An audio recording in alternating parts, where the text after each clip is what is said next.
ನಮಸ್ಕಾರ. ಆ, ಮನುಷ್ಯನ ಮನಸ್ಸು ಮತ್ತೆ ಈ ಗ್ರಹಗಳ ಚಲನೆ ಅಂದ್ರೆ ಗ್ರಹಗಳ ಚಲನೆಗೂ ನಮ್ಮ ದೈನಂದಿನ ನಿರ್ಧಾರಗಳಿಗೂ ಏನಾದ್ರೂ ಕನೆಕ್ಷನ್ ಇದೆಯಾ ಅನ್ನೋ ಒಂದು ಕುತೂಹಲ ಬಹುತೇಕ ಎಲ್ಲರಲ್ಲೂ ಇದ್ದೇ ಇರುತ್ತಲ್ವಾ? ಹೌದು, ಖಂಡಿತ ಇರುತ್ತೆ. ಸೊ ಇವತ್ತಿನ ನಮ್ಮ ಈ ಆಳವಾದ ವಿಶ್ಲೇಷಣೆಯಲ್ಲಿ ಅಥವಾ ಈ ಡೀಪ್ ಎಕ್ಸ್ಪ್ಲೋರೇಷನ್ನಲ್ಲಿ ನಾವು ಇದೇ ಥರದ ಒಂದು ಇಂಟ್ರೆಸ್ಟಿಂಗ್ ವಿಷಯನ ತಗೊಂಡಿದ್ದೀವಿ, ಎಸ್ಪೆಷಲಿ ಕುಂಭರಾಶಿಯವರ ಬಗ್ಗೆ. ಕರೆಕ್ಟ್. ಅಂದ್ರೆ ಮಾರ್ಚ್ 12 ಗುರುವಾರದಿಂದ ಶುರುವಾಗಿ ಮಾರ್ಚ್ 15 ಭಾನುವಾರದವರೆಗಿನ ಆ 4 ದಿನಗಳ ಬಗ್ಗೆ ಒಂದು ಡೀಪ್ ಆದ ಚರ್ಚೆ ಇದು. ಎಕ್ಸಾಕ್ಟ್ಲಿ. ಈ ಮಾಹಿತಿಯ ಮೂಲದ ಬಗ್ಗೆ ನಾವು ಅಬ್ಜೆಕ್ಟಿವ್ ಆಗಿ ಹೇಳಬೇಕು ಅಂದ್ರೆ, ಇದು ಬಂದಿರೋದು ಶ್ರೀ ರೇಣುಕಾ ಯಲ್ಲಮ್ಮ ತಲ್ಲಿ ದೇವಸ್ಥಾನದ ಪೂಜಾರಿ ಗುರೂಜಿ ಶ್ರೀನಿವಾಸ ರಾಜು ಅವರಿಂದ. ಹೌದು, ಅವರು ಆರ್ಥಿಕ, ಆರೋಗ್ಯ, ಕುಟುಂಬ, ಆಮೇಲೆ ಕೋರ್ಟ್ ಕಚೇರಿ ವ್ಯಾಜ್ಯಗಳು ಇಂಥದ್ದೆಲ್ಲ, ವಶೀಕರಣದಂತಹ ಸಮಸ್ಯೆಗಳಿಗೂ ಕೂಡ ಹೌದು ಹೋಮಗಳು ಮತ್ತೆ ಪರಿಹಾರಗಳನ್ನ ಒದಗಿಸ್ತಾರೆ ಅಂತ ಮೂಲದಲ್ಲಿ ಸ್ಪಷ್ಟವಾಗಿ ಉಲ್ಲೇಖಿಸಲಾಗಿದೆ. ಅವ್ರ ಸಂಪರ್ಕ ಸಂಖ್ಯೆ ಕೂಡ ಇದೆ ಅಲ್ವಾ ಅದರಲ್ಲಿ? ಹೌದು. 89741766 89741766 ಅಂತ ನಂಬರ್ ಕೂಡ ಕೊಟ್ಟಿದ್ದಾರೆ. ಮತ್ತೆ ಈ ಮಾಹಿತಿ ನೋಡುವಾಗ ಭಕ್ತಿಯಿಂದ ಒಂದು ಕಮೆಂಟ್ ಮಾಡಬೇಕು ಅಂತಾನೂ ಹೇಳಿದ್ದಾರೆ. ನಿಜ. ಓಂ ಶಂ ಶನೇಶ್ಚರಾಯ ನಮಃ ಅಂತ ಕಮೆಂಟ್ ಮಾಡಬೇಕು ಅನ್ನೋ ಸೂಚನೆ ಕೂಡ ಮೂಲದಲ್ಲಿದೆ. ಬಟ್ ನಮ್ಮ ಇವತ್ತಿನ ಈ ಡೀಪ್ ಡೈವ್ನ ಅಂದ್ರೆ ಈ ಚರ್ಚೆಯ ಮುಖ್ಯ ಉದ್ದೇಶ ಬರೀ ಯಾವುದೋ ಭವಿಷ್ಯ ಓದೋದಲ್ಲ. ಖಂಡಿತ ಅಲ್ಲ. ಶನಿ, ಸೂರ್ಯ ಮತ್ತು ಬುಧ ಗ್ರಹಗಳ ಸಂಚಾರ ಇದು ಮನುಷ್ಯನ ಮನೋವಿಜ್ಞಾನದ ಮೇಲೆ ಹೇಗೆ ಕೆಲಸ ಮಾಡುತ್ತೆ, ನಮ್ಮ ದೈನಂದಿನ ನಿರ್ಧಾರಗಳು, ಆರ್ಥಿಕ ಸ್ಥಿತಿಗತಿ ಮತ್ತೆ ಮುಖ್ಯವಾಗಿ ಆ ಕುಟುಂಬದ ವಾತಾವರಣದ ಮೇಲೆ ಅದು ಹೇಗೆ ಪ್ರಭಾವ ಬೀರಬಲ್ಲದು ಅನ್ನೋದನ್ನ ಅರ್ಥ ಮಾಡ್ಕೊಳ್ಳೋದು. ಹೌದು. ಇಲ್ಲೊಂದು ಕುತೂಹಲಕಾರಿ ಪ್ರಶ್ನೆಯಿಂದನೇ ನಾವು ಶುರು ಮಾಡ್ಬೋದು. ಶನಿವಾರದಂದಾಗುವ ಕೆಲಸದ ವಿಳಂಬ ಅದು ಭವಿಷ್ಯದ ಒಂದು ದೊಡ್ಡ ಯಶಸ್ಸಿಗೆ ಮುನ್ನುಡಿ ಬರೆಯೋ ಮುನ್ಸೂಚನೆ ಆಗಿರುವುದೇ? ಇದೊಂದು ಅತ್ಯಂತ ಗಂಭೀರವಾಗಿ ಆಲೋಚಿಸಬೇಕಾದ ಪ್ರಶ್ನೆ.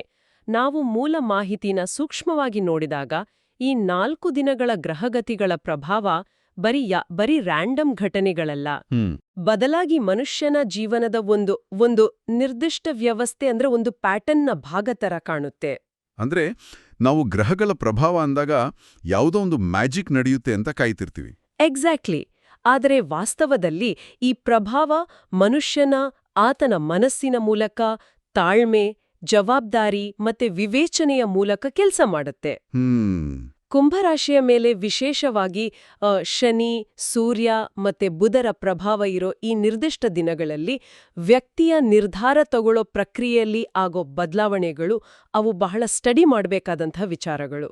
ಅಂದ್ರೆ ನಾವು ಬರೀ ಭವಿಷ್ಯನ ನೋಡ್ತಿಲ್ಲ, ಒಂದು ನಿರ್ದಿಷ್ಟ ಮೆಂಟಲ್ ಸ್ಟೇಟ್, ಮಾನಸಿಕ ಸ್ಥಿತಿಯಲ್ಲಿ ತಗೊಳ್ಳೋ ಹೆಜ್ಜೆಗಳು. ಹೌದು, ಅವು ಮುಂದಿನ ಭವಿಷ್ಯನ ಹೇಗೆ ಕಟ್ಕೊಡ್ತವೆ ಅನ್ನೋದರ ವಿಶ್ಲೇಷಣೆ ಮಾಡ್ತಿದ್ದೇವೆ. ಇದು ಬಹಳ ಕುತೂಹಲಕಾರಿ, ಯಾಕಂದ್ರೆ ಶನಿಯ ಪ್ರಭಾವ ಅಂದಾಕ್ಷಣ ಸಾಮಾನ್ಯವಾಗಿ ಆ ಜನರಲ್ಲೂ ಒಂಥರ ಭಯ ಅಥವಾ ಆತಂಕ ಬರೋದು ಸಹಜ. ಹೌದು, ಎಲ್ಲರಿಗೂ ಸ್ವಲ್ಪ ಭಯ ಇದ್ದೇ ಇರುತ್ತೆ. ಆದ್ರೆ ಮೂಲ ಮಾಹಿತಿಯಲ್ಲಿ ವಿವರಿಸಿರೋ ಹಾಗೆ ಈ ಪ್ರಭಾವದಿಂದ ಜವಾಬ್ದಾರಿ ಮತ್ತೆ ಆ ಸ್ಥಿರತೆ ಒಮ್ಮೆಲೆ ಹೆಚ್ಚಾಗತ್ತೆ ಅಲ್ವಾ? ಜತೆಗೆ ಸೂರ್ಯ ಮತ್ತೆ ಬುಧರ ಪ್ರಭಾವದಿಂದ ಆರ್ಥಿಕ ಮತ್ತೆ ನಿರ್ಧಾರ ತಗೊಳ್ಳೋ ಪ್ರಾಸೆಸ್ಸಲ್ಲಿ ಒಂದು ಕ್ಲಾರಿಟಿ, ಸ್ಪಷ್ಟತೆ ಬರುತ್ತೆ. ಅದೇ ಈ 4 ದಿನಗಳ ವಿಶ್ಲೇಷಣೆ ನೋಡಿದಾಗ ಪ್ರತಿಯೊಂದು ದಿನಕ್ಕೂ ತನ್ನದೇ ಆದ ಒಂದು ಸ್ಪೆಷಲ್ ಕ್ಯಾರೆಕ್ಟರ್ ಅಥವಾ ಉದ್ದೇಶ ಇರೋ ಥರ ಫೀಲ್ ಆಗುತ್ತೆ. ಖಂಡಿತ. ಗುರುವಾರದಿಂದಲೇ ಈ ಬದಲಾವಣೆಗಳು ಹೇಗೆ ಶುರುವಾಗುತ್ತೆ ಅಂತ ಗಮನಿಸಿದ್ರೆ, ಗುರುವಾರ ಬೆಳಿಗ್ಗೆಯಿಂದ ಮಧ್ಯಾಹ್ನದವರೆಗೆ ಒಂದು ಹೊಸ ಉತ್ಸಾಹ ಮೂಡೋ ಸಮಯ ಅಂತ ಹೇಳಿದ್ದಾರೆ. ಹೌದು, ಮಾರ್ಚ್ 12 ಬಹುಶಃ ಬಹಳ ಕಾಲದಿಂದ ಪೆಂಡಿಂಗ್ ಇದ್ದ ಆ ಅಪೂರ್ಣ ಕೆಲಸಗಳಿಗೆ ಒಂದು ಮರುಜೀವ ಕೊಡೋಕೆ ಇದು ರೈಟ್ ಟೈಮ್ ಅನ್ಸುತ್ತೆ ಅಲ್ವಾ? 100ಕ್ಕೆ 100 ನಿಜ. ಗುರುವಾರದ ವಿಶ್ಲೇಷಣೆಯ ಹಿಂದೆ ಆ ಒಂದು ಸ್ಪಷ್ಟವಾದ ಮಾನಸಿಕ ಆಯಾಮ ಇದೆ. ನಾವು ಸಾಮಾನ್ಯವಾಗಿ ಎಷ್ಟೋ ಕೆಲಸಗಳನ್ನ ನಾಳೆ ಮಾಡೋಣ, ನಾಳಿದ್ದು ಮಾಡೋಣ ಅಂತ ಮುಂದೂಡ್ತಾನೆ ಇರ್ತೀವಿ ಅಲ್ವಾ? ಹೌದು, ಪೋಸ್ಟ್ಪೋನ್ ಮಾಡೋದು ನಮ್ಮ ಕಾಮನ್ ಹ್ಯಾಬಿಟ್. ಇದಕ್ಕೆ ಮೇನ್ ರೀಸನ್ ನಮ್ಮ ಸೋಮಾರಿತನ ಅಲ್ಲ, ಬದಲಾಗಿ ಆ ಕೆಲ್ಸನ ಹೇಗೆ ಮಾಡ್ಬೇಕು ಅನ್ನೋ ಮೆಂಟಲ್ ಕ್ಲಾರಿಟಿ, ಮಾನಸಿಕ ಸ್ಪಷ್ಟತೆ ಇಲ್ದೇ ಇರೋದು. ಅಂದ್ರೆ ಆ ಗೊಂದಲ. ಎಕ್ಸಾಕ್ಟ್ಲಿ. ಆದ್ರೆ ಗುರುವಾರದಂದು ಈ ಮಾನಸಿಕ ಗೊಂದಲಗಳೆಲ್ಲ ಕ್ಲಿಯರ್ ಆಗಿ ಒಂದು ಅದ್ಭುತವಾದ ಸ್ಪಷ್ಟತೆ ಸಿಗುತ್ತೆ ಅಂತ ಮೂಲದಲ್ಲಿ ಹೇಳಿದ್ದಾರೆ. ಓ ನೈಸ್. ಅದು ಉದ್ಯೋಗ ಬದಲಾಯಿಸೋ ವಿಚಾರ ಇರ್ಬೋದು, ಅಥವಾ ಹೊಸ ಬಿಸ್ನೆಸ್ ಶುರು ಮಾಡೋ ಡಿಸಿಷನ್ ಇರ್ಬೋದು. ಅಥವಾ ಕುಟುಂಬದ ಯಾವುದೋ ಒಂದು ಮುಖ್ಯ ಸಮಸ್ಯೆಗೆ ಸೊಲ್ಯೂಷನ್ ಹುಡುಕೋ ವಿಚಾರನೂ ಆಗಿರ್ಬೋದು. ಖಂಡಿತ. ಈ ದಿನ ಸಿಗೋ ಸ್ಪಷ್ಟತೆ ಆ ಎಲ್ಲ ಅಪೂರ್ಣ ಪೆಂಡಿಂಗ್ ಕೆಲಸಗಳಿಗೆ ಒಂದು ಚಾಲನೆ ಕೊಡುತ್ತೆ. ಇನ್ನೊಂದು ಬಹಳ ಇಂಟ್ರೆಸ್ಟಿಂಗ್ ವಿಚಾರ ಏನಂದ್ರೆ, ಹಿಂದೆ ಯಾರು ನಮ್ಮ ಮಾತುಗಳನ್ನ ಇಗ್ನೋರ್ ಮಾಡ್ತಿದ್ರೋ ಅವರು ಈಗ ಕಿವಿಗೊಟ್ಟು ಕೇಳೋ ಪರಿಸ್ಥಿತಿ ನಿರ್ಮಾಣ ಆಗುತ್ತೆ ಅಲ್ವಾ? ಹೌದು. ಇದು ಕೇವಲ ಆ ಗ್ರಹಗತಿಯ ಪ್ರಭಾವ ಮಾತ್ರ ಅಲ್ಲ, ವ್ಯಕ್ತಿಯ ಮಾತಿನಲ್ಲಿ ಬರೋ ಆ ಕಾನ್ಫಿಡೆನ್ಸ್, ಆತ್ಮವಿಶ್ವಾಸ ಮತ್ತು ಸ್ಪಷ್ಟತೆ ಇದೆಯಲ್ಲ, ಅದು ಇತರರನ್ನ ಅಟ್ರಾಕ್ಟ್ ಮಾಡೋ ರೀತಿಯೂ ಹೌದು. ಹೊಸ ಅಧ್ಯಾಯದ ನಾಂದಿ. ಸೊ ಈ ಆತ್ಮವಿಶ್ವಾಸದ ಬೇಸ್ ಮೇಲೆ ನಿಂತು ನೋಡಿದಾಗ ನೆಕ್ಸ್ಟ್ ಡೇ ಮಾರ್ಚ್ 13 ಅಂದ್ರೆ ಶುಕ್ರವಾರದ ಚಿತ್ರಣ ಇನ್ನಷ್ಟು ಪ್ರಾಮಿಸಿಂಗ್ ಆಗಿ ಕಾಣುತ್ತೆ. ಹೌದು. ಶುಕ್ರವಾರನ ಮಾನಸಿಕ ಬಲ ಹೆಚ್ಚುವ ದಿನ ಅಂತ ಅನಲೈಸ್ ಮಾಡಿದ್ದಾರೆ. ಅಂದ್ರೆ ಕೆಲಸದಲ್ಲಿ ನಮ್ಮ ನಿಬದ್ಧತೆ ಇತರರಿಗೆ ಆಶ್ಚರ್ಯ ತರಬಹುದು ಅಂತ ಮೂಲದಲ್ಲಿದೆ. ನಾವು ಡೈಲಿ ಮಾಡೋ ಕೆಲಸನೇ ಆದರೂ ಅದನ್ನ ಮಾಡೋ ಆ ಡೆಡಿಕೇಶನ್. ಹೌದು. ಆ ಡೆಡಿಕೇಶನ್ ಸುತ್ತಮುತ್ತ ಇರೋರ ನಮ್ಮ ಕಲೀಗ್ಸ್ ಗಮನ ಸೆಳೆಯುತ್ತೆ. ಖಂಡಿತ. ಇದಕ್ಕೆ ಪೂರಕವಾಗಿ ಹೇಳಬೇಕು ಅಂದ್ರೆ, ಮನುಷ್ಯನಿಗೆ ತಾನು ಮಾಡೋ ಹಾರ್ಡ್ ವರ್ಕಿಗೆ ಎಲ್ಲಾದ್ರೂ ಒಂದ್ ಕಡೆ ಮನ್ನಣೆ, ರೆಕಗ್ನಿಷನ್ ಸಿಗ್ಬೇಕು ಅನ್ನೋ ಹಂಬಲ ಇದ್ದೇ ಇರತ್ತೆ ಅಲ್ವಾ? ಹೌದು. ಯಾರಾದ್ರೂ ಗುರ್ತಿಸ್ಲಿ ಅಂತ ಅನ್ಸುತ್ತೆ. ಶುಕ್ರವಾರದಂದು ಈ ಹಿಂದೆ ಮಾಡಿದ ಆ ಕಠಿಣ ಶ್ರಮ ಅದು ಫಲ ಕೊಡೋಕೆ, ಅಥವಾ ಕನಿಷ್ಠ ಪಕ್ಷ ಬಾಸ್ ಅಥವಾ ಸಹೋದ್ಯೋಗಿಗಳ ಕಣ್ಣಿಗೆ ಕಾಣೋಕೆ ಶುರುವಾಗುತ್ತೆ. ಆ ರೆಕಗ್ನಿಷನ್ ಸಿಗುತ್ತೆ. ಹೌದು. ಕೆಲ್ಸದ ಬಗೆನ ಈ ಶ್ರದ್ಧೆ ಮಾನಸಿಕವಾಗಿ ಒಂದು ದೊಡ್ಡ ಬಲನ ಅಥವಾ ಒಂದು ಬೂಸ್ಟ್ ಕೊಡುತ್ತೆ. ಆದ್ರೆ ಆ ಮನುಷ್ಯನ ಮನಸ್ಸಿನ ಅಸಲಿ ಪರೀಕ್ಷೆ ಎದುರಾಗೋದು ಇದರ ನೆಕ್ಸ್ಟ್ ಡೇ, ಅಂದ್ರೆ ಮಾರ್ಚ್ 14 ಶನಿವಾರ. ಎಕ್ಸಾಕ್ಟ್ಲಿ. ಮೂಲದಲ್ಲಿ ಬಹಳ ಸ್ಪಷ್ಟವಾಗಿ ಎಚ್ಚರಿಸಿರೋ ಹಾಗೆ ಈ ದಿನ ಶನಿಗ್ರಹದ ಪ್ರಭಾವ ಗರಿಷ್ಠ ಅಂದ್ರೆ ಪೀಕ್ನಲ್ಲಿರುತ್ತೆ. ಹೌದು. ಮತ್ತು ಇದರ ಡೈರೆಕ್ಟ್ ಇಂಪ್ಯಾಕ್ಟ್ ಅಂದ್ರೆ ಕೆಲಸಗಳಲ್ಲಿ ಆಗುವ ವಿಳಂಬ, ಡಿಲೇಸ್. ಆದ್ರೆ ಇಲ್ಲಿ ನಾವು ಗಮನಿಸಬೇಕಾದ ಒಂದು ಸೂಕ್ಷ್ಮ ಇದೆ. ಈ ವಿಳಂಬನ ನಾವು ಲಾಸ್ ಅಂತ, ನಷ್ಟ ಅಂತ ಕನ್ಸಿಡರ್ ಮಾಡಬಾರ್ದು. ಖಂಡಿತ ಮಾಡಬಾರ್ದು. ಅಂದ್ರೆ ಶನಿವಾರದ ವಿಳಂಬನ ನೆಗೆಟಿವ್ ಆಗಿ ನೋಡೋ ಬದಲು ಅದೊಂದು ಕ್ವಾಲಿಟಿ ಚೆಕ್ ಮಾಡೋಕೆ ಅಥವಾ ನಮ್ಮ ಕೆಲ್ಸನ ಇನ್ನಷ್ಟು ಪರ್ಫೆಕ್ಟ್ ಮಾಡೋಕೆ ಸಿಕ್ಕಿರೋ ಟೈಮ್ ಅಂತ ಅನ್ಕೋಬೋದಲ್ವಾ? 100ಕ್ಕೆ 100 ನಿಜ. ನಾವೆಲ್ಲ ಯಾವುದಾದ್ರೂ ಒಂದು ಕೆಲಸ ಡಿಲೇ ಆದಾಗ ಅಥವಾ ಅನ್ಕೊಂಡಂಗೆ ಆಗ್ಲಿಲ್ಲ ಅಂದಾಗ ಬಹಳ ಬೇಗ ಫ್ರಸ್ಟ್ರೇಟ್ ಆಗ್ತೀವಿ. ಒಂದು ವೆಬ್ಸೈಟ್ 3 ಸೆಕೆಂಡ್ ಲೇಟಾಗಿ ಓಪನ್ ಆದ್ರೂ ನಮ್ಗೆ ತಾಳ್ಮೆ ಇರಲ್ಲ. ಹೌದು. ನಮ್ಮ ಅಟೆನ್ಷನ್ ಸ್ಪ್ಯಾನ್ ಹಾಗೆ ಆಗ್ಬಿಟ್ಟಿದೆ. ಇನ್ನು ಲೈಫ್ನ ಮುಖ್ಯ ಕೆಲಸಗಳು ಲೇಟ್ ಆದ್ರೆ ಸಿಟ್ಟು ಬರೋದು ಕಾಮನ್. ಸಿಟ್ಟು ಮತ್ತೆ ಆ ನಿರಾಸೆರ ತಡೆಯೋದೇ ಈ ಶನಿವಾರದ ಲೆಸನ್, ಪಾಠ. ಒಂದು ಅದ್ಭುತವಾದ ರೂಪಕದ ಮೂಲಕ ಹೇಳಬೇಕು ಅಂದ್ರೆ, ಶನಿ ಅನ್ನೋದು ಒಬ್ಬ ಸ್ಟ್ರಿಕ್ಟ್ ಟೀಚರ್ ಇದ್ದ ಹಾಗೆ. ಓ, ವೆರಿ ನೈಸ್. ಆ ಟೀಚರ್ನ ಇಂಟೆನ್ಷನ್ ಸ್ಟೂಡೆಂಟ್ನ ಫೇಲ್ ಮಾಡೋದಲ್ಲ, ಬದಲಾಗಿ ಆತ ಮಾಡೋ ತಪ್ಪುಗಳನ್ನ ತಿದ್ದಿ ಲೆಸನ್ನ ಇನ್ನಷ್ಟು ಡೀಪ್ ಆಗಿ ಅರ್ಥ ಮಾಡಿಸೋದು. ಅಂದ್ರೆ ಕೆಲ್ಸದಲ್ಲಾಗೋ ಆ ವಿಳಂಬ ಆ ಕೆಲ್ಸದ ಫೌಂಡೇಶನ್ನ ಸ್ಟ್ರಾಂಗ್ ಮಾಡೋಕೆ ಪ್ರಕೃತಿ ಕೊಡೋ ಒಂದು ಚಾನ್ಸ್ ಅಂತ. ಎಕ್ಸಾಕ್ಟ್ಲಿ. ಯಾವುದೇ ಒಂದು ದೊಡ್ಡ ಬಿಲ್ಡಿಂಗ್ ಕಟ್ಟುವಾಗ ಅದರ ಆ ಪಾಯಾಕೋಕೆ ಫೌಂಡೇಶನ್ಗೆ ಅತಿ ಹೆಚ್ಚು ಟೈಮ್ ತಗೋತಾರಲ್ವಾ? ಹೌದು. ಅದು ಬೇಸ್ ಅಲ್ವಾ? ಮೇಲ್ನೋಟಕ್ಕೆ ಅಲ್ಲಿ ಕೆಲಸ ಸ್ಲೋ ಆಗಿ ನಡೀತಾ ಇರೋ ತರ ಕಂಡ್ರು ಆಕ್ಚುಲಿ ಅದು ಫ್ಯೂಚರ್ನ ಭದ್ರತೆಗೆ ಬೇಕಾದ ಅತಿ ಮುಖ್ಯ ಪ್ರಾಸೆಸ್. ಖಂಡಿತ. ಶನಿವಾರದಂದು ತಾಳ್ಮೆ ಮತ್ತೆ ಆ ಪಟ್ಟುದಲೆಯನ್ನ ಯಾರು ಮೇಂಟೈನ್ ಮಾಡ್ತಾರೋ ಅವರಿಗೆ ಈ ಡಿಲೇ ಭವಿಷ್ಯದ ದೊಡ್ಡ ಯಶಸ್ಸಿನ ಮುನ್ಸೂಚನೆಯಾಗಿ ಚೇಂಜ್ ಆಗುತ್ತೆ. ವಾವ್. ಅಂದ್ರೆ ಡಿಲೇನ ಬಯ್ಯೋ ಬದಲು ಅದನ್ನ ಭವಿಷ್ಯದ ಭದ್ರ ಬುನಾದಿ ಅಂತ ನೋಡೋದು ಒಂದು ಅತ್ಯುತ್ತಮವಾದ ಪಾಸಿಟಿವ್ ಪರ್ಸ್ಪೆಕ್ಟಿವ್. ನಿಜ. ಹೀಗೆ ಗುರುವಾರ, ಶುಕ್ರವಾರ ಮತ್ತು ಶನಿವಾರದ ಈ ಎಲ್ಲ ಏರಿಳಿತಗಳನ್ನು ದಾಟಿ ಬಂದ್ಮೇಲೆ ಮಾರ್ಚ್ 15 ಅಂದ್ರೆ ಭಾನುವಾರ ಬರುತ್ತೆ. ಹೌದು, ಸಂಡೇ. ಭಾನುವಾರ ಸಾಮಾನ್ಯವಾಗಿ ನಮಗೆಲ್ಲ ವಿಶ್ರಾಂತಿ ದಿನ. ಆದರೆ ಮೂಲ ಮಾಹಿತಿಯ ಪ್ರಕಾರ ಕುಂಭರಾಶಿಯವರ ಪಾಲಿಗೆ ಇದು ಕೇವಲ ದೈಹಿಕ ವಿಶ್ರಾಂತಿ, ಫಿಸಿಕಲ್ ರೆಸ್ಟ್ ಅಷ್ಟೇ ಅಲ್ಲ. ಹೌದು, ಇದು ಹೊಸ ಆಲೋಚನೆಗಳು, ನ್ಯೂ ಐಡಿಯಾಸ್ ಹುಟ್ಟುವ ದಿನ ಕೂಡ. ಎಕ್ಸಾಕ್ಟ್ಲಿ. ಕುಂಭರಾಶಿಯವರಲ್ಲಿ ನ್ಯಾಚುರಲ್ ಆಗಿ ಇರೋ ಒಂದು ಸ್ಪೆಷಲ್ ಗುಣ ಅಂದ್ರೆ ಮೊದಲು ಆಲೋಚಿಸಿ ನಂತರ ಕಾರ್ಯನಿರ್ವಹಿಸೋದು. ಇದು ಇಲ್ಲಿ ಬಹಳ ಹೆಲ್ಪ್ ಆಗತ್ತೆ ಅಂತ ಹೇಳಿದ್ದಾರೆ. ಹೌದು. ಭಾನುವಾರ ದೈಹಿಕ ವಿಶ್ರಾಂತಿ ಜೊತೆಗೆ ಒಂದು ಅದ್ಭುತವಾದ ಆತ್ಮಾವಲೋಕನದ ಇಂಟ್ರೋಸ್ಪೆಕ್ಷನ್ನ ದಿನ. ಇಂಟ್ರೋಸ್ಪೆಕ್ಷನ್. ಈ ದಿನ ಹುಟ್ಟೋ ಹೊಸ ಆಲೋಚನೆಗಳು ಭವಿಷ್ಯಕ್ಕೆ ಬಹಳ ಮುಖ್ಯವಾದ ದಾರಿ ತೋರಿಸಬಲ್ಲವು. ಅಂದ್ರೆ ಥಿಂಕ್ ಫಸ್ಟ್ ಆಕ್ಟ್ ಲೇಟರ್ ಅನ್ನೋ ಗುಣ ಈ ಹಿಂದಿನ 3 ದಿನಗಳಲ್ಲಿ ನಡೆದ ಘಟನೆಗಳನ್ನ ರಿವ್ಯೂ ಮಾಡೋಕೆ ಒಂದು ಚಾನ್ಸ್ ಕೊಡುತ್ತಲ್ವಾ? ಹೌದು. ಗುರುವಾರ ಸಿಕ್ಕ ಕ್ಲಾರಿಟಿ, ಶುಕ್ರವಾರದ ರೆಕಗ್ನಿಷನ್, ಶನಿವಾರದ ಆ ಡೀಲೆ ಇವೆಲ್ಲವನ್ನೂ ಕ್ಲಬ್ ಮಾಡಿ ನೆಕ್ಸ್ಟ್ ವೀಕ್ಗೆ ಅಥವಾ ಮುಂದಿನ ಕೆಲವು ತಿಂಗಳುಗಳಿಗೆ ಒಂದು ಸ್ಪಷ್ಟವಾದ ಬ್ಲೂಪ್ರಿಂಟ್ ರೆಡಿ ಮಾಡ್ಕೊಳ್ಳೋಕೆ ಭಾನುವಾರ ಬೆಸ್ಟ್ ಟೈಮ್. ಯಾವ ಗೋಲ್ಸ್ ರೀಚ್ ಆಗ್ಬೇಕು, ಯಾವ ತಪ್ಪುಗಳನ್ನ ಸರಿ ಮಾಡ್ಕೋಬೇಕು ಅನ್ನೋದ್ರ ಬಗ್ಗೆ ಒಂದು ಸ್ಪಷ್ಟ ನಿರ್ಧಾರಕ್ಕೆ, ಕನ್ಕ್ಲೂಷನ್ಗೆ ಬರೋಕೆ ಈ ದಿನ ಹೆಲ್ಪ್ ಮಾಡುತ್ತೆ. ಈ 4 ದಿನಗಳ ವಿಶ್ಲೇಷಣೆ ಕೇಳಿದಾಗ ಇದೊಂದು ಕಂಪ್ಲೀಟ್ ಲೈಫ್ ಸೈಕಲ್ ತರ ಫೀಲ್ ಆಗುತ್ತೆ. ಹೌದು, ಖಂಡಿತ. ಈಗ ನಾವು ಎಲ್ರಿಗೂ ಬೇಕಾದ ನಮ್ಮ ಆ ದೈನಂದಿನ ಬದುಕನ್ನ ಡ್ರೈವ್ ಮಾಡೋ ವಿಚಾರಕ್ಕೆ ಬರೋಣ. ಅದೇ ಆರ್ಥಿಕತೆ ಮತ್ತು ಉದ್ಯೋಗ, ಇಕಾನಮಿ ಅಂಡ್ ಕೆರಿಯರ್. ಇದು ಬಹಳ ಮುಖ್ಯವಾದ ಸೆಕ್ಷನ್. ಮೂಲ ಮಾಹಿತಿಯಲ್ಲಿ ಈ ಬಗ್ಗೆ 4 ಪ್ರಮುಖ ಅವಕಾಶಗಳ ಬಗ್ಗೆ ಮಾತಾಡಿದ್ದಾರೆ. ಹೌದು. ವಿಶೇಷವಾಗಿ ಶುಕ್ರವಾರ ಎದುರಾಗಬಹುದಾದ ಆರ್ಥಿಕ ಲಾಭದ ಸಣ್ಣ ಅವಕಾಶ ಭವಿಷ್ಯದಲ್ಲಿ ದೊಡ್ಡ ಬದಲಾವಣೆಗೆ ನಾಂದಿಯಾಗಬಹುದು ಅನ್ನೋ ಮಾತು ಬಹಳ ಭರವಸೆ ಕೊಡುತ್ತಲ್ವಾ? ನಿಜ.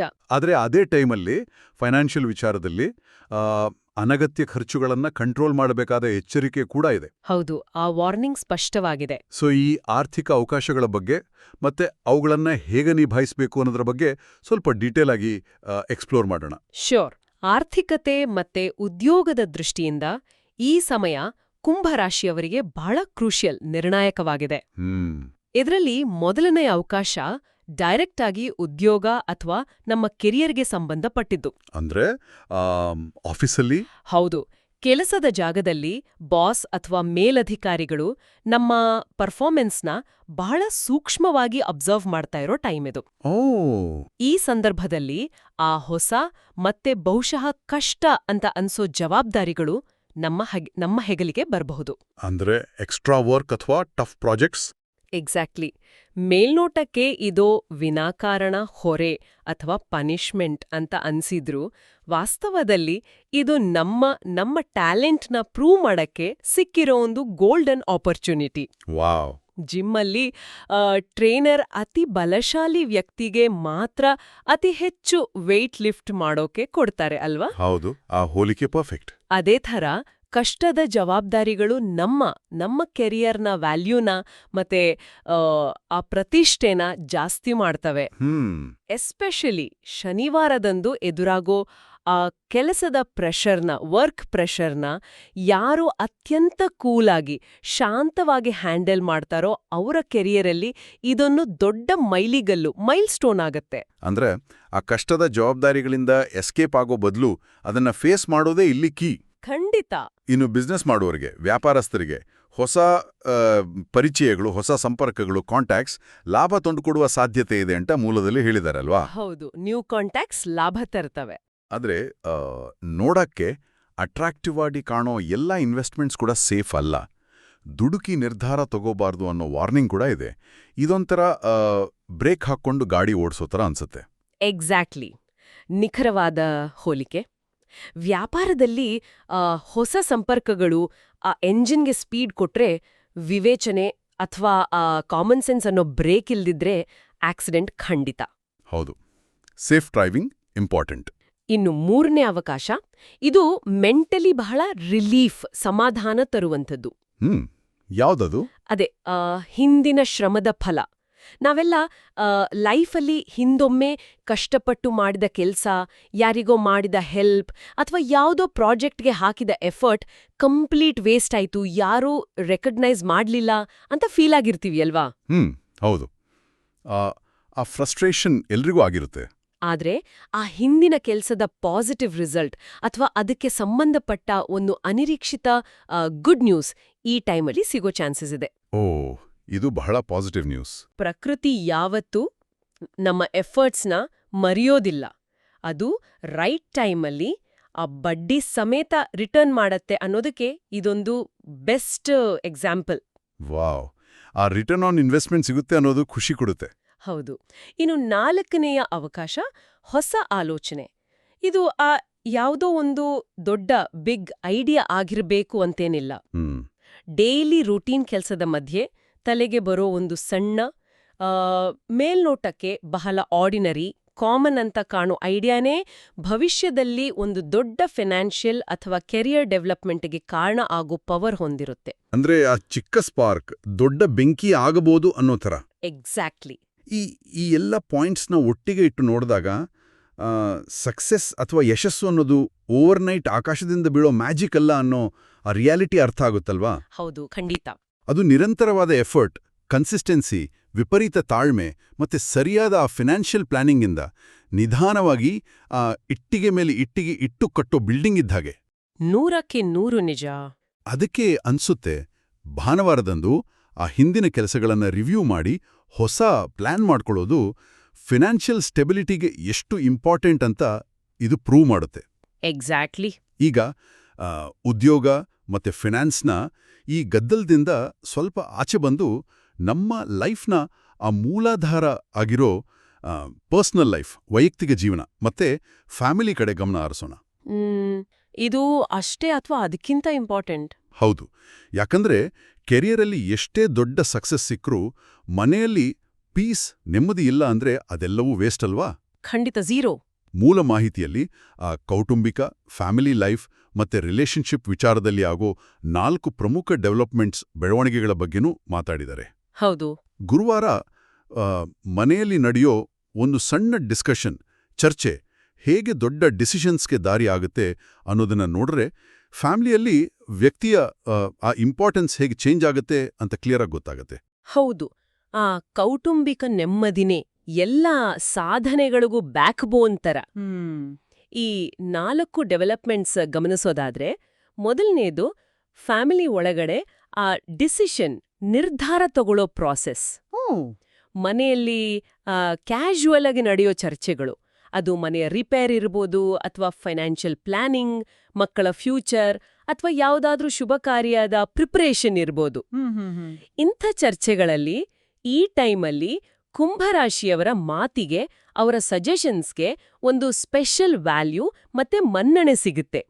ಅವರ ಒಪಿನಿಯನ್ಸ್ನ ಸೀರಿಯಸ್ ಆಗಿ ತಗೋತಾರೆ. ಅಂದ್ರೆ ಅವರ ವಾಯ್ಸ್ಗೆ ಪವರ್ ಬರುತ್ತೆ ಮನೆಯಲ್ಲಿ. ಎಕ್ಸಾಕ್ಟ್ಲಿ. ಎರಡನೆಯ ಡೆವಲಪ್ಮೆಂಟು ಎಮೋಷ್ನಲಿ ಬಹಳ ಕನೆಕ್ಟ್ ಆಗುವಂಥದ್ದು. ಹಳೆ ಸಂಬಂಧಗಳ ಮರುಜೋಡಣೆ, ರೀಕನೆಕ್ಟಿಂಗ್. O, that's nice. ಜೀವನದ ಈ ಬ್ಯುಸಿ ಶೆಡ್ಯೂಲಲ್ಲಿ ಯಾವುದೋ ರೀಸನ್ನಿಂದ ನಮ್ಮಿಂದ ದೂರ ಇದ್ದ ಅಥವಾ ಟಚ್ ಅಲ್ಲಿ ಇಲ್ಲದೆ ಇದ್ದ ಆ ಬಂಧುಗಳು, ಫ್ಯಾಮಿಲಿ ಮೆಂಬರ್ಸ್, ಚೈಲ್ಡ್ಹುಡ್ ಫ್ರೆಂಡ್ಸ್ ಅಥವಾ ಹಳೆಯ ಪರಿಚಿತರ ಜೊತೆ ಮತ್ತೆ ಕಾಂಟ್ಯಾಕ್ಟ್ ಬೆಳೆದು ಮನಸ್ಸಿಗೆ ಆ ಅಪಾರವಾದ ಖುಷಿ ಸಿಗೋ ಸೂಚನೆ ಇದೆ. ಇದು ಒಂಥರ ಒಣಗಿದ ಗಿಡಕ್ಕೆ ನೀರು ಬಿದ್ದಾಗ ಆಗೋ ಒಂದು ಹೊಸ ಫ್ರೆಶ್ನೆಸ್, ಚೈತನ್ಯ ಕೊಡುತ್ತೆ ಅಲ್ವಾ? ಹೌದು, ಅಂಥ ಒಂದು ರಿಫ್ರೆಶಿಂಗ್ ಫೀಲ್ ಇದು. ಆದರೆ ಮೂಲ ಮಾಹಿತಿಯಲ್ಲಿ ಒಂದು ಇಂಟ್ರೆಸ್ಟಿಂಗ್ ಆದರೆ ಸ್ವಲ್ಪ ಕಾಂಟ್ರಾಡಿಕ್ಟಿಂಗ್, ವಿರೋಧಾಭಾಸ ಅಂತ ಅನ್ಸೋ ಪಾಯಿಂಟ್ ನಾನು ನೋಡಿದೆ. ಯಾವುದದು? ಶುಕ್ರವಾರ ಅಥವಾ ಶನಿವಾರ ಮನೆಯಲ್ಲಿ ಯಾವುದೋ ಒಂದು ಶುಭ ಕಾರ್ಯದ ಬಗ್ಗೆ ಅಥವಾ ಮನೆಯ ಡೆವಲಪ್ಮೆಂಟ್ ಬಗ್ಗೆ ಪಾಸಿಟಿವ್ ಚರ್ಚೆಗಳು ನಡೆಯುತ್ತೆ ಅಂತ ಹೇಳ್ತಾನೆ. ಅದೇ ಟೈಮಲ್ಲಿ ದಾಂಪತ್ಯದ, ಮ್ಯಾರಿಟಲ್ ವಿಚಾರದಲ್ಲಿ ಒಂದು ಸೀರಿಯಸ್ ವಾರ್ನಿಂಗ್ ಕೂಡ ಕೊಟ್ಟಿದ್ದಾರೆ. ಹೌದು. ಕೆಲಸದ ಪ್ರೆಷರಿಂದ ಗಂಡ ಹೆಂಡತಿ ಮಧ್ಯೆ ಜಗಳ ಆಗೋ ಸಾಧ್ಯತೆ ಇದೆ ಅಂತ ಹೇಳಿದ್ದಾರೆ. ಒಮ್ಮೆಲೆ ಆ ಖುಷಿ ಮತ್ತೆ ಕೋಪ, ಇದೊಂಥರ ಐರನಿ, ವಿಪರ್ಯಾಸ ಅಲ್ವಾ? ಆಕ್ಚುಲಿ ಇದು ವಿಪರ್ಯಾಸ ಅಲ್ಲ, ನಮ್ಮ ಡೈಲಿ ಲೈಫ್ನ ಅತಿ ನೈಜ ರಿಯಾಲಿಟಿ ಇದು. ಓ, ಹೇಗೆ? ಆಫೀಸ್ನಲ್ಲಿರೋ ಆ ಟಫ್ ಜವಾಬ್ದಾರಿಗಳು, ಶನಿವಾರ ಆ ಕೆಲ್ಸದ ಡಿಲೇ, ಬಾಸ್ ಜೊತೆಗಿನ ಕಿರಿಕಿರಿ, ಇವೆಲ್ಲವೂ ಮನುಷ್ಯನ ತಲೆಬಿಸಿನ, ಪ್ರೆಷರ್ನ ಜಾಸ್ತಿ ಮಾಡುತ್ತೆ ಅಲ್ವಾ? ಹೌದು, ಖಂಡಿತ. ಆ ಒತ್ತಡನ ವರ್ಕ್ ಪ್ಲೇಸ್, ಆಫೀಸ್ನಲ್ಲೇ ಬಿಟ್ಟು ಬರೋ ಹ್ಯಾಬಿಟ್ ಬಹುತೇಕರಿಗೆ ಇರೋದಿಲ್ಲ. ನಿಜ. ಅದನ್ನ ಮನೆಗೂ ಕ್ಯಾರಿ ಮಾಡ್ತೀವಿ. ಎಕ್ಸಾಕ್ಟ್ಲಿ. ಆ ಆಯಾಸ ಮತ್ತೆ ಸಿಟ್ಟಿಂದ ಮನೆಗೆ ಬಂದಾಗ ಇವತ್ತು ಊಟಕ್ಕೆ ಏನ್ ಮಾಡಿದೀರಾ ಅನ್ನೋ ಒಂದು ಅತಿ ಕಾಮನ್ ಪ್ರೀತಿಯ ಪ್ರಶ್ನೆ ಕೂಡ ಒಂದು ದೊಡ್ಡ ಜಗಳಕ್ಕೆ ಕಾರಣ ಆಗ್ಬಿಡುತ್ತೆ. ಹೌದು. ಆಫೀಸಿನ ಸಿಟ್ಟನ್ನ ಮನೆಯವರ ಮೇಲೆ, ಎಸ್ಪೆಷಲಿ ಪಾರ್ಟ್ನರ್, ಜೀವನ ಸಂಗಾತಿಯ ಮೇಲೆ ತೀರಿಸ್ಕೊಳ್ಳೋ ಟೆಂಡೆನ್ಸಿ ಇರುತ್ತೆ ನಮಗೆಲ್ಲ. ಅದಕ್ಕೆ ಮೂಲ ಮಾಹಿತಿಯಲ್ಲಿ ಬಹಳ ಕ್ಲಿಯರ್ ಆಗಿ ದಾಂಪತ್ಯದಲ್ಲಿ ತಾಳ್ಮೆಯಿಂದ ಮಾತಾಡೋದು ಮತ್ತೆ ಸಿಟ್ಟನ್ನ ಕಂಟ್ರೋಲ್ ಮಾಡ್ಕೊಳ್ಳೋದು ಫ್ಯಾಮಿಲಿಯ ಪೀಸ್ ಕಾಪಾಡೋಕೆ ಮಸ್ಟ್ ಅಂತ ಹೇಳಿರೋದು. Makes complete sense. ಇದೇ ಟೈಮಲ್ಲಿ ಇನ್ನೆರಡು ಇಂಪಾರ್ಟೆಂಟ್ ಟಿಪ್ಸ್ ಕೂಡ ಇದೆ. ಯಾವುದು? ಶನಿವಾರ ಮನೆಯ ಹಿರಿಯರ ಎಲ್ಡರ್ಸ್ ಜೊತೆ ಟೈಮ್ ಸ್ಪೆಂಡ್ ಮಾಡಿ ಅವರ ಅಡ್ವೈಸ್ ಮತ್ತೆ ಆಶೀರ್ವಾದ ತಗೊಳ್ಳೋದ್ರಿಂದ ಎಕ್ಸ್ಟ್ರಾ ಆರ್ಡಿನರಿ ಮೆಂಟಲ್ ಸ್ಟ್ರೆಂತ್ ಧೈರ್ಯ ಸಿಗುತ್ತೆ. ಹೌದು, ಆ ಹಿರಿಯರ ಎಕ್ಸ್ಪೀರಿಯನ್ಸ್ನ ಮಾತುಗಳು ನಮ್ಮ ಎಷ್ಟೋ ಕನ್ಫ್ಯೂಷನ್ಸ್ಗೆ ಆನ್ಸರ್ಸ್ ಕೊಡುತ್ತೆ. ಖಂಡಿತ. ಜೊತೆಗೆ ಭಾನುವಾರ ಫ್ಯಾಮಿಲಿ ಮೆಂಬರ್ಸ್ ಜೊತೆ ಒಂದು ಸಣ್ಣ ಟ್ರಿಪ್ ಮಾಡೋದು ಅಥವಾ ಒಟ್ಟಿಗೆ ಕ್ವಾಲಿಟಿ ಟೈಮ್ ಕಳೆಯೋದು ಆ ಬಾಂಡಿಂಗ್ನ ರಿಲೇಶನ್ಶಿಪ್ನ ಇನ್ನಷ್ಟು ಸ್ಟ್ರಾಂಗ್ ಮಾಡುತ್ತೆ. ಅಂದ್ರೆ ಆ ವೃತ್ತಿ ಜೀವನದ ಪ್ರೆಷರ್ನ ಫ್ಯಾಮಿಲಿ ಮೇಲೆ ಅಥವಾ ನಮ್ಗೆ ಬೇಕಾದವ್ರ ಮೇಲೆ ಹೇರಬಾರ್ದು ಅನ್ನೋದು ಆ ಯೂನಿವರ್ಸಲ್ ಟ್ರೂತ್. ಎಕ್ಸಾಕ್ಟ್ಲಿ. ಆದ್ರೆ ಈ ಕೆಲ್ಸದ ಪ್ರೆಷರ್, ಈ ಫ್ಯಾಮಿಲಿ ರೆಸ್ಪಾನ್ಸಿಬಿಲಿಟೀಸ್, ಈ ಡಿಸಿಷನ್ಸ್ನ ಕನ್ಫ್ಯೂಷನ್ ಇವೆಲ್ಲವೂ ಬರೀ ಮನಸ್ಸಿನ ಮೇಲಷ್ಟೇ ಅಲ್ಲ, ನಮ್ಮ ಫಿಸಿಕಲ್ ಬಾಡಿಯ ಮೇಲೂ ವಿಪರೀತ ಇಂಪ್ಯಾಕ್ಟ್ ಮಾಡುತ್ತಲ್ವಾ? 100% ನಿಜ. ಕೆಲ್ಸದ ಓಟದಲ್ಲಿ ಸಕ್ಸಸ್ ಹಿಂದೆ ಬಿದ್ದ ಮನುಷ್ಯ ತನ್ನ ದೇಹನ ಒಂದು ಮಷೀನ್ ಥರ, ಯಂತ್ರದ ಥರ ದುಡಿಸ್ತಾನೆ, ಮತ್ತೆ ನೆಗ್ಲೆಕ್ಟ್ ಕೂಡ ಮಾಡ್ತಾನೆ. ಹೌದು, ಟೇಕ್ ಇಟ್ ಫಾರ್ ಗ್ರಾಂಟೆಡ್ ಅನ್ನೋ ಥರ. ಬಹುಶಃ ಇದೇ ರೀಸನ್ಗೆ ಅನ್ಸುತ್ತೆ ಈ ವಿಶ್ಲೇಷಣೆಯಲ್ಲಿ ಹೆಲ್ತ್, ಆರೋಗ್ಯದ ಬಗ್ಗೆ 5 ಪ್ರಮುಖ ಎಚ್ಚರಿಕೆಗಳನ್ನ, ವಾರ್ನಿಂಗ್ಸ್ನ ಮತ್ತೆ ನಮ್ಮ ಸರೌಂಡಿಂಗ್ಸಲ್ಲಿ ಕಾಣೋ 7 ಶುಭ ಸಂಕೇತಗಳ ಬಗ್ಗೆ ಹೇಳಿದ್ದಾರೆ. ಹೌದು, ಇದು ಬಹಳ ಇಂಪಾರ್ಟೆಂಟ್ ಪಾರ್ಟ್. ಕೆಲಸದ ಪ್ರೆಷರ್ ಜಾಸ್ತಿ ಆದಾಗ ನ್ಯಾಚುರಲ್ ಆಗಿ ನಿದ್ದೆ ಕೆಡುತ್ತೆ. ನಿದ್ದೆ ಇಲ್ಲ ಅಂದಾಗ ಸಿಟ್ಟು ಬರುತ್ತೆ. ಆ ಸಿಟ್ಟು ಬಾಡಿ ಮೇಲೆ ಕೆಟ್ಟ ಇಂಪ್ಯಾಕ್ಟ್ ಮಾಡುತ್ತೆ. ಈ 5 ಹೆಲ್ತ್ ವಾರ್ನಿಂಗ್ಸ್ ಏನಿದೆ ಅದನ್ನು ನಮ್ಮ ಲೈಫ್ ಸ್ಟೈಲ್ಗೆ ಹೇಗೆ ಅಳವಡಿಸ್ಕೋಬೋದು? ಹೆಲ್ತ್ ಇಸ್ ವೆಲ್ತ್, ಆರೋಗ್ಯವೇ ಭಾಗ್ಯ ಅನ್ನೋದು ಹಳೆ ಡೈಲಾಗ್ ಆದ್ರೂ ಇವತ್ತಿನ ಈ ಸ್ಟ್ರೆಸ್ ಲೈಫ್ಗೆ ಇದು 100% ಅನ್ವಯಿಸುತ್ತೆ. ಖಂಡಿತ. ಮೂಲದಲ್ಲಿ ಕೊಟ್ಟಿರೋ ಈ 5 ಎಚ್ಚರಿಕೆಗಳು ನೋಡೋಕ್ಕೆ ಬಹಳ ಸಿಂಪಲ್ ಅನ್ಸಿದ್ರು ಅವುಗಳ ಇಂಪ್ಯಾಕ್ಟ್ ಬಹಳ ದೊಡ್ಡದು. ಫಸ್ಟ್ ವಾರ್ನಿಂಗ್, ಸರಿಯಾದ ಸಮಯಕ್ಕೆ ನಿದ್ರೆ. ಇದು ಇವತ್ತಿನ ದಿನಗಳಲ್ಲಿ ಅತಿ ಕಷ್ಟದ ಕೆಲಸ. ಹೌದು, ನಾವೆಲ್ಲ ಆ ಮೊಬೈಲ್ ಸ್ಕ್ರೀನ್ ನೋಡ್ತಾ ನಾಳೆಯ ಕೆಲಸದ ಬಗ್ಗೆ ಯೋಚಿಸ್ತಾ ಸ್ಲೀಪ್ ಕಾಂಪ್ರಮೈಸ್ ಮಾಡ್ತೀವಿ ಅಲ್ವಾ? ಈ ನಿದ್ರಾಹೀನತೆ ಫಿಸಿಕಲ್ ಮತ್ತೆ ಮೆಂಟಲ್ 2 ಆಯಾಸಕ್ಕೆ ದಾರಿ ಮಾಡಿಕೊಡುತ್ತೆ. ಡಿಸಿಷನ್ ಮೇಕಿಂಗ್ ಕೆಪಾಸಿಟಿ ಡ್ರಾಪ್ ಆಗೋಕೆ ಇದೇ ಮೇನ್ ರೀಸನ್. ಕರೆಕ್ಟ್. ಇನ್ನು ಸೆಕೆಂಡ್ ವಾರ್ನಿಂಗ್, ಆಹಾರ ಪದ್ಧತಿ, ಫುಡ್ ಹ್ಯಾಬಿಟ್ಸ್. ಕೆಲಸದ ಟೆನ್ಷನಲ್ಲಿ ಹೊರಗಡೆ ಜಂಕ್ ಫುಡ್ ಅಥವಾ ಅನ್ಹೆಲ್ತಿ ಊಟ ಮಾಡೋದು ಕಾಮನ್. ಹೌದು, ಈಸಿ ಆಪ್ಷನ್ ಅದು. ಆದ್ರೆ ಇದರ ಬದಲು ಮನೆಯಲ್ಲೇ ಮಾಡಿರೋ ಲೈಟ್ ಆದ, ಹಗುರವಾದ ಮತ್ತೆ ನ್ಯೂಟ್ರಿಷಿಯಸ್ ಪೌಷ್ಟಿಕ ಆಹಾರ ತಿನ್ನೋಕೆ ಸ್ಟ್ರೆಸ್ ಮಾಡಿದ್ದಾರೆ. ಥರ್ಡ್ ವಾರ್ನಿಂಗ್, ನಾವಾಗ್ಲೇ ಮಾತಾಡಿದ ಹಾಗೆ ಕೋಪದ ನಿಯಂತ್ರಣ, ಆಂಗರ್ ಮ್ಯಾನೇಜ್ಮೆಂಟ್. ಹೌದು. ಕೋಪ ಬರೀ ರಿಲೇಶನ್ಶಿಪ್ಸ್ ಅಷ್ಟೇ ಅಲ್ಲ, ಬಿಪಿ, ರಕ್ತದೊತ್ತಡದ ಥರ ಹೆಲ್ತ್ ಇಶ್ಯೂಸ್ ಕೂಡ ತರುತ್ತೆ. ಅದಕ್ಕೆ ಆ ಕನೆಕ್ಟೆಡ್ ಆಗಿ 4ನೇ ಮತ್ತೆ 5ನೇ ಪಾಯಿಂಟ್ಸ್ ಇದೆಯಲ್ಲ, ಆ ಕೋಪನ, ಆ ಪ್ರೆಷರ್ನ ಹೇಗೆ ಕಡಿಮೆ ಮಾಡ್ಕೋಬೋದು ಅನ್ನೋದಕ್ಕೊಂದು ಸೊಲ್ಯೂಷನ್ ಇದ್ದಾಗೆ ಇದೆ ಅಲ್ವಾ? ಎಕ್ಸಾಕ್ಟ್ಲಿ, ಹೌದು. ಫೋರ್ತ್ ವಾರ್ನಿಂಗ್ ಅಥವಾ ಟಿಪ್ ಅಂದ್ರೆ ಪ್ರತಿದಿನ ಧ್ಯಾನ ಅಥವಾ ಪ್ರಾರ್ಥನೆ, ಮೆಡಿಟೇಷನ್ ಆರ್ ಪ್ರೇಯರ್. ನಮ್ಮ ಮೈಂಡ್ ಕಂಟಿನ್ಯೂಸ್ ಆಗಿ ಓಡ್ತಾ ಇರಬೇಕಾದ್ರೆ ಅದಕ್ಕೊಂದು ಪಾಸ್ ಬಟನ್ ಬೇಕಲ್ವಾ? ಹೌದು, ಪಾಸ್ ಮಾಡ್ಲೇಬೇಕು. ಆ ಧ್ಯಾನ ಅಥವಾ ಮೆಡಿಟೇಷನ್ ಮೈಂಡ್ನ ಏಕಾಗ್ರತೆ, ಫೋಕಸ್ನ ಮತ್ತೆ ಪೀಸ್ನ ವಾಪಸ್ ತರುತ್ತೆ. ಎಸ್ಪೆಷಲಿ ಆ ಶನಿವಾರ ಶನಿದೇವರ ಪ್ರಾರ್ಥನೆ ಮಾಡೋದು ಒಂದು ಸಾಲಿಡ್ ಮೆಂಟಲ್ ಸ್ಟ್ರೆಂತ್ ಕೊಡುತ್ತೆ ಅಂತ ಮೂಲದಲ್ಲಿ ಸ್ಪಷ್ಟವಾಗಿ ಹೇಳಿದ್ದಾರೆ. ಇನ್ನು ಫಿಫ್ತ್ ವಾರ್ನಿಂಗ್, ದೈನಂದಿನ ನಡಿಗೆ ಅಥವಾ ಹಗುರ ವ್ಯಾಯಾಮ, ವಾಕಿಂಗ್ ಆರ್ ಲೈಟ್ ಎಕ್ಸಸೈಸ್. ದಿನಪೂರ್ತಿ ಒಂದೇ ಕಡೆ ಕೂತ್ಕೋ ಕೆಲಸ ಮಾಡೋ ಇವತ್ತಿನ ಲೈಫ್ ಸ್ಟೈಲಲ್ಲಿ ಅಟ್ಲೀಸ್ಟ್ 30 ಮಿನಿಟ್ಸ್ ಫಿಸಿಕಲ್ ಆಕ್ಟಿವಿಟಿ ಬಾಡಿಯಲ್ಲಿ ಫ್ರೆಶ್ನೆಸ್ನ ಮತ್ತೆ ಆಕ್ಸಿಜನ್ ಲೆವೆಲ್ನ ಜಾಸ್ತಿ ಮಾಡುತ್ತೆ. ಹೌದು, ಇವೆಲ್ಲ ಯಾವುದೋ ಒಂದೇ ದಿನ ಮಾಡೋ ಕೆಲಸ ಅಲ್ಲ, ಡೈಲಿ ರುಟೀನ್ ಆಗಬೇಕು ಅನ್ನೋದು ಇಂಪಾರ್ಟೆಂಟ್ ಪಾಯಿಂಟ್. ಖಂಡಿತ, ಕನ್ಸಿಸ್ಟೆನ್ಸಿ ಇಸ್ ಕೀ.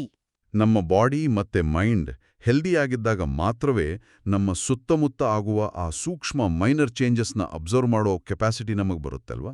100% ನಿಜ. ಈ ವಿಶ್ಲೇಷಣೆಯಲ್ಲಿ ಕೊಟ್ಟಿರುವ ಆ 7 ಶುಭ ಸಂಕೇತಗಳ, ಆ ಲಕ್ಕಿ ಸೈನ್ಸ್ನ ಕಡೆ ನಾವೀಗ ಗಮನ ಹರಿಸೋಣ. ನಾವೆಲ್ಲ ಆ ನಮ್ಮ ಡೈಲಿ ಲೈಫಲ್ಲಿ ಯಾವುದಾದ್ರೂ ಒಂದು ಮ್ಯಾಜಿಕ್ ಅಥವಾ ಪವಾಡ ಆಗ್ಲಿ, ಕಷ್ಟಗಳೆಲ್ಲ ಕ್ಲಿಯರ್ ಆಗ್ಲಿ ಅಂತ ಕಾಯ್ತಿರ್ತೀವಿ. ಹೌದು, ನ್ಯಾಚುರಲ್ ಎಕ್ಸ್ಪೆಕ್ಟೇಷನ್ ಅದು. ಆದ್ರೆ ಆ ರಿಯಲ್ ಮ್ಯಾಜಿಕ್ ಆಕಾಶದಿಂದ ಸಡನ್ ಆಗಿ ಉದುರಲ್ಲ. ಅವು ಈ ಥರದ ಸಣ್ಣ ಸಣ್ಣ ಶುಭ ಸಂಕೇತಗಳ ಮೂಲಕ, ಯೂನಿವರ್ಸ್ ಕೊಡೋ ಹಿಂಟ್ಸ್ ಮೂಲಕ ನಮಗೆ ಗೊತ್ತಾಗುತ್ತೆ ಅಲ್ವಾ? ಹೌದು. ಈ 7 ಶುಭ ಸಂಕೇತಗಳನ್ನ ನಾವು ಹೇಗೆ ಡಿಕೋಡ್ ಮಾಡ್ಕೋಬಹುದು? ಈ 7 ಸೈನ್ಸ್ನ ಆ ಒಂದು ಬ್ಯೂಟಿಫುಲ್ ಆದ ರೂಪಕದ ಮೂಲಕ ಹೇಳಬಹುದು. ಹೇಳಿ. ಇದು ಹೇಗಿದೆ ಅಂದ್ರೆ, ನಾವು ಡಾರ್ಕ್ ಆಗಿರೋ ಕಾಡಲ್ಲಿ ದಾರಿ ಕಾಣದೆ ನಡೀತಾ ಇರ್ಬೇಕಾದ್ರೆ ಆ ದೂರದಲ್ಲಿ ಕಾಣೋ ಫೈರ್ಫ್ಲೈ ಅಂದ್ರೆ ಮಿಂಚು ಹುಳುವಿನ ಬೆಳಕಿನ ಹಾಗೆ. ಓ ವಾವ್, ನೈಸ್ ಎಕ್ಸಾಂಪಲ್. ಆ ಬೆಳಕು ಇಡೀ ಕಾಡನ್ನ ಬೆಳಗದೇ ಇರ್ಬೋದು, ಆದ್ರೆ ನಾವು ದಾರಿ ತಪ್ಪಿಲ್ಲ, ಹೋಪ್ ಇದೆ ಅನ್ನೋ ಕಾನ್ಫಿಡೆನ್ಸ್ನ ಅದು ಕೊಡುತ್ತೆ. ಎಕ್ಸಾಕ್ಟ್ಲಿ. ಫಸ್ಟ್ ಸಂಕೇತ ಅಂದ್ರೆ ಸೈನ್. ಬಹುಕಾಲದ ನಿರೀಕ್ಷೆಯಲ್ಲಿದ್ದ ಒಳ್ಳೆಯ ಸುದ್ದಿ ಬರೋದು, ಗುಡ್ ನ್ಯೂಸ್. ಇದು ಆಫೀಸಲ್ಲಿ ಪ್ರಮೋಷನ್ ವಿಚಾರ ಇರ್ಬೋದು, ಅಥವಾ ಲೋನ್ ಸ್ಯಾಂಕ್ಷನ್ ಆಗೋ ವಿಚಾರ ಇರ್ಬೋದು, ಅಥವಾ ಫ್ಯಾಮಿಲಿ ಮ್ಯಾಟರ್ ಕೂಡ ಆಗಿರ್ಬೋದು. ಓ. ಸೆಕೆಂಡ್, ನಮ್ಮ ಟ್ಯಾಲೆಂಟ್ನ ಪ್ರತಿಭೆನ ಗುರುತಿಸೋ ವ್ಯಕ್ತಿಯೊಬ್ಬರ ಎಂಟ್ರಿ. ಅಲ್ಲೇ ಒಬ್ಬರು ಮೆಂಟರ್ ಥರಾನಾ? ಹೌದು, ನಮ್ಮ ಕರಿಯರ್ಗೆ ಗೈಡ್ ಮಾಡಬಲ್ಲ, ನಮ್ಮ ಸ್ಕಿಲ್ಸ್ಗೆ ರೈಟ್ ವ್ಯಾಲ್ಯೂ ಕೊಡಬಲ್ಲ ಒಬ್ಬ ಮೆಂಟರ್ ಭೇಟಿಯಾಗಿರ್ಬೋದು. ಥರ್ಡ್ ಸೈನ್, ಹಳೆ ಸಮಸ್ಯೆಯೊಂದಕ್ಕೆ ಪರಿಹಾರ ಸಿಗೋದು. ಓ. ಬಹಳ ದಿನದಿಂದ ತಲೆನೋವು ತರ ಕಾಡ್ತಿದ್ದ ಕೋರ್ಟು ಕಚೇರಿ ಇಶ್ಯೂ ಇರ್ಬೋದು, ಆಸ್ತಿ ವಿಚಾರವೋ ಸಡನ್ ಆಗಿ ಒಂದು ಸಣ್ಣ ಎಫರ್ಟ್ ಇಂದ ಸಾಲ್ವ್ ಆಗೋ ಸ್ಟೇಜ್ಗೆ ಬರೋದು. ಇವೆಲ್ಲವೂ ನಮ್ಮ ಡೈಲಿ ಲೈಫಲ್ಲಿ ನಾವು ಪಾಸಿಟಿವ್ ಆಗಿ ವೇಟ್ ಮಾಡ್ಬೋದಾದ ಒಂಥರ ಬ್ರೆಡ್ ಕ್ರಮ್ಸ್ ಇದ್ದಾಗೆ ಅಲ್ವಾ? ಹೌದು, ಬ್ರೆಡ್ ಕ್ರಮ್ಸ್, ಎಕ್ಸಾಕ್ಟ್ ವರ್ಡ್. ನಮ್ಮ ದಾರಿ ರೈಟ್ ಟ್ರ್ಯಾಕಲ್ಲಿದೆ ಅಂತ ಯೂನಿವರ್ಸ್ ಕೊಡೋ ಹಿಂಟ್ಸ್. ಇನ್ನು ಬಾಕಿ ಇರೋ 4 ಸೈನ್ಸ್ ಯಾವುದು? ಫೋರ್ತ್ ಸೈನ್, ಹೊಸ ಎಕ್ಸ್ಪೀರಿಯನ್ಸ್ ಅಥವಾ ಪರಿಚಯ ತರೋ ಸಣ್ಣ ಟ್ರಿಪ್. ಭಾನುವಾರ ಮಾಡೋ ಆ ಒಂದು ಶಾರ್ಟ್ ಟ್ರಿಪ್ ಬರೀ ಟೈಮ್ ಪಾಸ್ ಆಗದೆ ನಮ್ಮ ಪರ್ಸ್ಪೆಕ್ಟಿವ್, ದೃಷ್ಟಿಕೋನವನ್ನೇ ಚೇಂಜ್ ಮಾಡೋ, ಫ್ಯೂಚರ್ಗೆ ಹೆಲ್ಪ್ ಆಗೋ ಹೊಸ ಜನರ ಕಾಂಟ್ಯಾಕ್ಟ್ ಮಾಡಿಸ್ಬೋದು. ಓ ನೈಸ್. ಫಿಫ್ತ್ ಸೈನ್, ಇದು ಕರ್ಮ ಸಿದ್ಧಾಂತಕ್ಕೆ, ಅಂದ್ರೆ what goes around comes around ಅನ್ನೋ ಮಾತಿಗೆ ಪ್ರೂಫ್ ಇದ್ದ ಹಾಗೆ. ಅಂದ್ರೆ ನಾವು ಮಾಡಿರೋದು ನಮ್ಗೆ ವಾಪಸ್ ಬರೋದು. ಹೌದು, ಹಿಂದೆ ಬೇರೆಯವರಿಗೆ ಮಾಡಿದ ಸಹಾಯ ಈಗ ವರದಾನವಾಗಿ ರಿಟರ್ನ್ ಆಗೋದು. ನಾವೆಲ್ಲೋ ಸೆಲ್ಫ್ಲೆಸ್ ಆಗಿ ಯಾರಿಗೋ ಮಾಡಿದ ಹೆಲ್ಪ್ ನಮ್ಗೆ ಅರ್ಜೆಂಟ್ ನೀಡ್ ಇದ್ದಾಗ ಬೇರೊಂದು ರೂಪದಲ್ಲಿ ಬೇರೊಬ್ರ ಮೂಲಕ ವಾಪಸ್ ಬರುತ್ತೆ. ವಾವ್, ಇದು ನಿಜಕ್ಕೂ ಮಿರಾಕಲ್ ತರ. ಸಿಕ್ಸ್ತ್ ಸೈನ್, ಭವಿಷ್ಯದ ಹಾದಿ ತೋರೋ ಹೊಸ ಆಲೋಚನೆ. ನಾವೆಲ್ಲೋ ಸುಮ್ಮನೆ ಕೂತಾಗ ಮೈಂಡಲ್ಲಿ ಬರೋ ಒಂದು ಕ್ರಿಯೇಟಿವ್ ಐಡಿಯಾನೇ ಫ್ಯೂಚರ್ನ ದೊಡ್ಡ ಡೋರ್ಸ್ ಓಪನ್ ಮಾಡೋ ಕೀ ಆಗ್ಬೋದು. ಅಂಡ್ ಫೈನಲಿ ಸೆವೆಂತ್ ಸೈನ್, ಹಿಂದಿನ ಕಷ್ಟಗಳನ್ನ ಮೆಟ್ಟಿ ನಿಂತು ಬೆಳೆದ ಕಾನ್ಫಿಡೆನ್ಸ್, ಆತ್ಮವಿಶ್ವಾಸ. ಇದು ಬಹುಶಃ ಮೋಸ್ಟ್ ಇಂಪಾರ್ಟೆಂಟ್. ಖಂಡಿತ. ತಾನು ಕ್ರಾಸ್ ಮಾಡಿದ ಟಫ್ ಫೇಸ್ನ ಪಟ್ಟ ಕಷ್ಟನ ಹಿಂತಿರುಗಿ ನೋಡ್ದಾಗ ಆ ಕಷ್ಟಗಳೆಲ್ಲ ದಾಟಿ ಬಂದೆ ಅನ್ನೋ ಪ್ರೈಡ್, ಮತ್ತೆ ನಾನು ಏನ್ ಬೇಕಾದ್ರೂ ಫೇಸ್ ಮಾಡಬಲ್ಲೆ ಅನ್ನೋ ಒಂದು ಸ್ಟ್ರಾಂಗ್ ನಂಬಿಕೆ. ವಾವ್. ಇವೆಲ್ಲವೂ ಫ್ಯೂಚರ್ನ ಸಕ್ಸಸ್ಗೆ ಪ್ರಕೃತಿ ಕೊಡೋ ಅದ್ಭುತ ಹಿಂಟ್ಸ್. ಈ ಮಾಹಿತಿ, ಈ ಡೀಟೇಲ್ಡ್ ವಿಶ್ಲೇಷಣೆ ನೋಡಿದಾಗ ಇದು ಬರೀ ಆ 4 ದಿನಗಳ ಅಸ್ಟ್ರಾಲಜಿಯಾಗಿ ಉಳಿದೇ ಒಂದು ಎಕ್ಸಲೆಂಟ್ ಲೈಫ್ ಲೆಸನ್ ತರ ನಮ್ಮ ಕಣ್ಣೆದುರು ನಿಲ್ಲುತ್ತಲ್ವಾ? ಹೌದು, 100ಕ್ಕೆ 100 ನಿಜ. ಗುರುವಾರದಿಂದ ಭಾನುವಾರದವರೆಗಿನ ಆ ಗ್ರಹಗತಿಗಳ ಇಂಪ್ಯಾಕ್ಟ್ನ ಬೇಸಾಗಿಟ್ಕೊಂಡು ವೃತ್ತಿ, ಕೆರಿಯರ್, ಆರ್ಥಿಕತೆ, ಕುಟುಂಬ ಮತ್ತೆ ಆರೋಗ್ಯ, ಈ 4 ಪಿಲ್ಲರ್ಸ್ನ ಹೇಗೆ ಬ್ಯಾಲೆನ್ಸ್ ಮಾಡಬೇಕು ಅನ್ನೋದ್ರ ಬಗ್ಗೆ ಒಂದು ಕ್ರಿಸ್ಟಲ್ ಕ್ಲಿಯರ್ ಪಿಕ್ಚರ್ ಸಿಕ್ತು ನಮಗೆ. ಖಂಡಿತ. ಈ ಇಡೀ ಡಿಸ್ಕಷನ್ನ ಒಂದು ಸಮ್ಮರಿ ತರ ನೋಡೋದಾದ್ರೆ ಒಂದು ಸ್ಟ್ರಾಂಗ್ ಮೆಸೇಜ್ ನಮ್ಗೆ ಸಿಗುತ್ತೆ. ಆ ಯಶಸ್ಸು ಮತ್ತೆ ನೆಮ್ಮದಿ ಅನ್ನೋದು ಬರೀ ಲಕ್ ಅಥವಾ ಗ್ರಹಗಳ ಆಟ ಮಾತ್ರ ಅಲ್ಲ. ಅದು ನಾವು ಡೈಲಿ ಲೈಫಲ್ಲಿ ಅಳವಡಿಸ್ಕೊಳ್ಳೋ ಆ ಡೆಡಿಕೇಶನ್, ಬ್ರೇಕ್ ಆಗದ ತಾಳ್ಮೆ, ಆ ಪಾಸಿಟಿವ್ ಆಟಿಟ್ಯೂಡ್ ಮತ್ತೆ ಕೆಲ್ಸದ ಮೇಲಿನ ಶ್ರದ್ಧೆಯ ರಿಸಲ್ಟ್. ಎಕ್ಸಾಕ್ಟ್ಲಿ. ದಾರಿಯಲ್ಲಿ ಬರೋ ಕಷ್ಟಗಳು, ಹರ್ಡಲ್ಸ್, ಆ ಕೆಲ್ಸದ ಡಿಲೇಸ್, ಇವೆಲ್ಲ ಮನುಷ್ಯನ ಕುಗ್ಗಿಸೋಕೆ ಅಂತ ಬರೋದಿಲ್ಲ.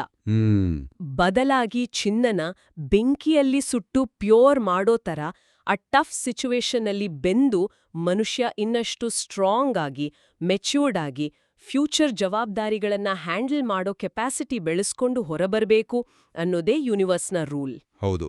ನಾವು ಬರೀ ದಿನಗಳನ್ನ ಕಳಿಯೋದಲ್ಲ, ಆ ದಿನಗಳು ಕಲಿಸೋ ಲೆಸನ್ಸ್ನ ಕಲಿಯೋದು ಇಂಪಾರ್ಟೆಂಟ್. ಅತ್ಯಂತ ಅರ್ಥಪೂರ್ಣವಾದ ಮಾತುಗಳು.